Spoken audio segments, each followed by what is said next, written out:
All right, kiddos, we're gonna go to our next chapter of Ready, Freddy, Ready, Set, Snow. Chapter 4, Training. The next day after school, Robbie and Jessie came over to teach me how to snowshoe. Before we headed outside, we stopped in the kitchen for a snack. Hi, Mom, it sure smells good in here. Hi, Mrs. Thresher. Whatever you made smells amazing, said Robbie. Jessie's eyes got big and wide. Are those homemade brownies? Yes, they are, said my mom.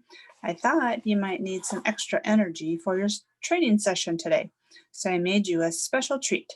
These brownies are delicious, Mrs. Thresher, Robbie said, taking a big bite. Thank you, Robbie. Oh, they're yummy, agreed Jessie, licking her lips.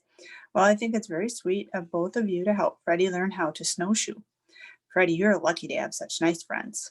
It's no problem, said Robbie. I brought my snowshoes for Freddie to borrow, and Jesse's going to help him with his speed. Jesse is probably the fastest kid in the whole school, I said. I don't think the whole school, Jesse said, laughing. Well, you're faster than anybody else in the whole first grade. We each shoved another brownie in our mouths and gulped down a glass of milk. Okay, Freddie, ready to go? Asked Jesse. I guess. I'm as ready as I'll ever be. It's cold out there today, kid, said my mom, so bundle up. Freddie, do you want to wear your snow pants? Snow pants? I don't really plan on getting my pants wet. Well, what if you fall down? Fall down? I don't plan on falling down, Mom. I'm not going skiing. It's up to you. Just make sure you keep your mittens on. I don't want your fingers to get too cold. Sure thing, Mom. Come on, guys, let's get started. We put on our snow boots, and Robbie grabbed the snowshoes and we headed outside.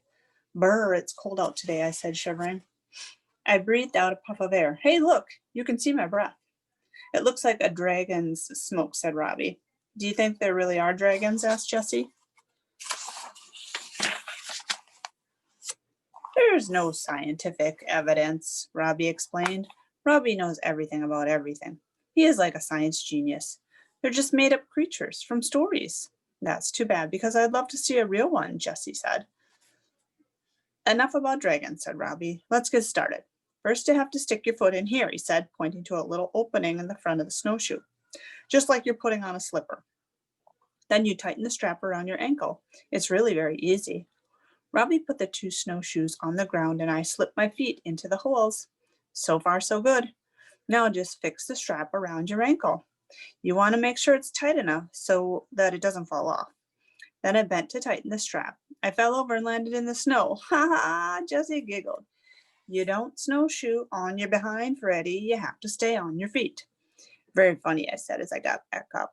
Sometimes I bend down and put one knee in the snow to help me balance while I tighten the strap on my other foot, said Robbie. Good idea, I said. I got down on one knee and fixed the strap, and then I switched sides and did the other strap. Ready, Freddie? Asked Jessie. As ready as I'll ever be. Okay, said Robbie. Now just start walking like you normally do, but make sure you keep a little space between your feet so the snowshoes don't get caught on each other. Okie dokie, I said. I took 2 steps and fell flat on my face, and Jessie laughed.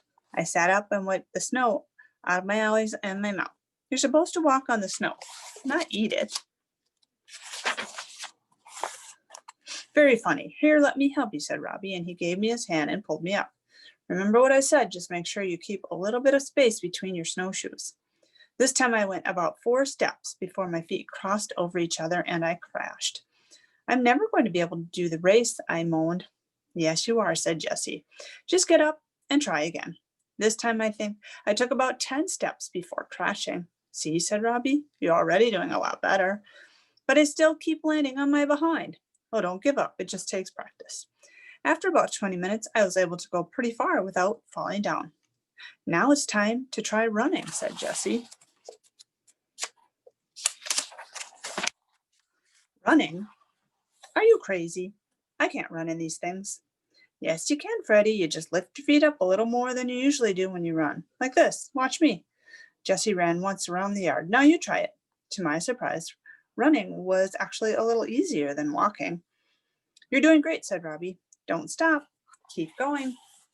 I almost made it once around the yard before I fell on my back. Jessie and Robbie came running over. Are you all right? They asked together. Yeah, I think so. But could you guys help me up? I think I'm stuck. They each took one of my hands and helped me up. That was awesome, said Jessie. You're really getting the hang of it. I think we should start timing you now and working on your speed. Whatever you say, Coach, I said, smiling. Robbie pulled out a little notebook and stopwatch out of his pocket. Jessie, you help Freddie with his form, and I'll keep track of his time in my notebook. We must have stayed outside training for about 2 hours. When it started to get dark, I said, guys, yeah, my feet are so cold I don't think I can feel my toes anymore. Well, I think that's enough training for today. Let's go in. So how did it go? Asked my mom. It went great, Mrs. Thresher, said Jessie. If we practice every afternoon this week, Freddie is going to win that race. Next up, Chapter 5, The Big Day. I think they should go in and have some hot cocoa. That would be perfect after a whole day outside like that.